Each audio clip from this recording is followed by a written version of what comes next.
Hello everyone, আসসালামু আলাইকুম। সোহাগীস kitchen home এলিমেন্টসের পক্ষ থেকে আমি সোহাগী, সবাইকে জানাই স্বাগতম। আজকের ভিডিও শুরু করেছি আমি সন্ধ্যার নাস্তা থেকে।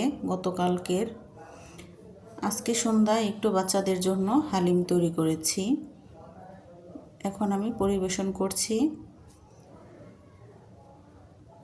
প্রতিদিন দেখা যায় এক নাস্তা খেতে ভালো লাগে না, তাই আজকে একটু হালিম রান্না করেছি। এখন আমি যে কিছু বাজার রিফিল করে নিচ্ছি, এগুলো নিয়ে এসেছিল, এখন আমি এক এক করে গুছিয়ে নেব। তার আগে লুডুসটা রেখেছি, এখন আমি আটা রিফিল করে নিচ্ছি।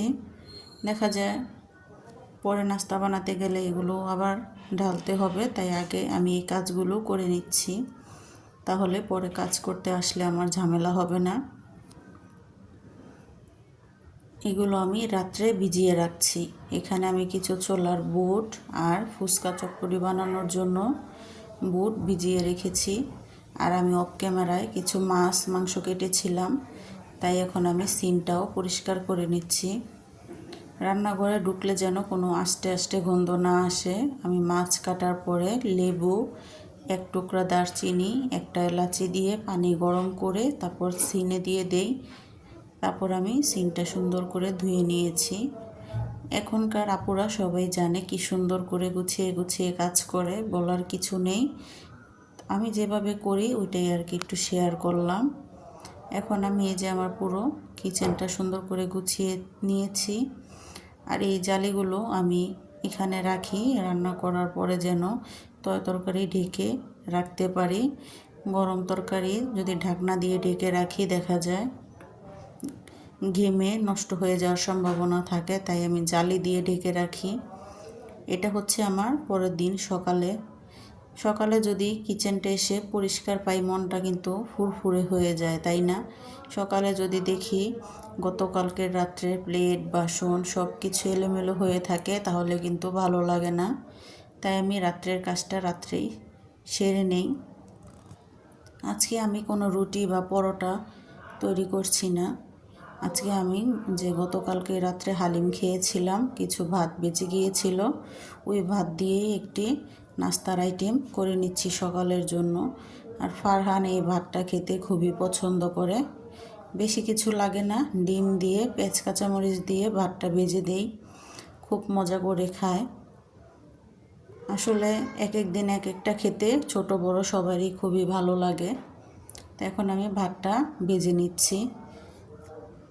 সবসময়ের মতন আপুদের কাছে একটি লাইক চেয়ে নেব।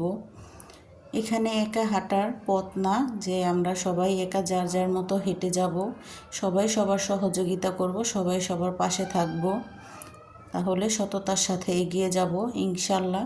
একটা ভিডিও তৈরি করতে অনেকটাই ঝামেলা। অন্য কেউ ভিডিও দেখে কিনা তাও জানি না। আমার মনে হয় আমরা যেই আপুরাই ভিডিও তৈরি করি বা চ্যানেল আছে, তারাই আমরা নিজের ভিডিও দেখি। তাই বলে দেওয়া যে অবশ্যই একটি লাইক দিবেন।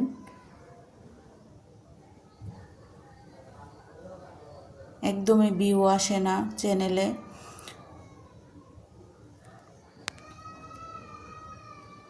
এখন আমার এই যে ভাতটা ভালো করে একটু ভেজে নিচ্ছি।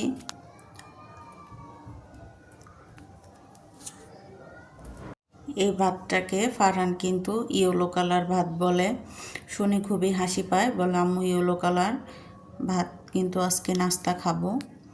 তাই তো যাই হোক, আমার ভাতটা ভাজা হয়ে গিয়েছে, অফ ক্যামেরায় নাস্তাটা করে নিয়েছি। এই যে গাছটা, এই গাছের নাম কি আমি জানি না। এই গাছটা এতদিন আমার বাসার বাহিরে ছিল, আজকে আমি নিয়ে এসেছি।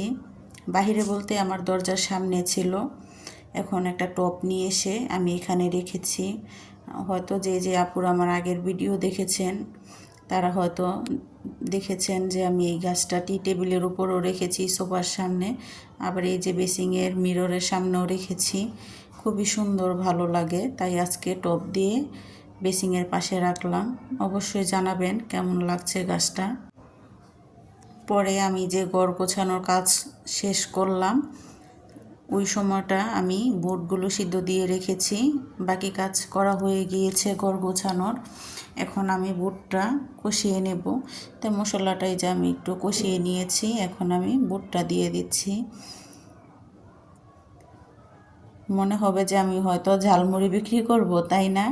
আসলে না, আমি অনেক সময় বুট এভাবে বেশি করে তৈরি করে রাখি।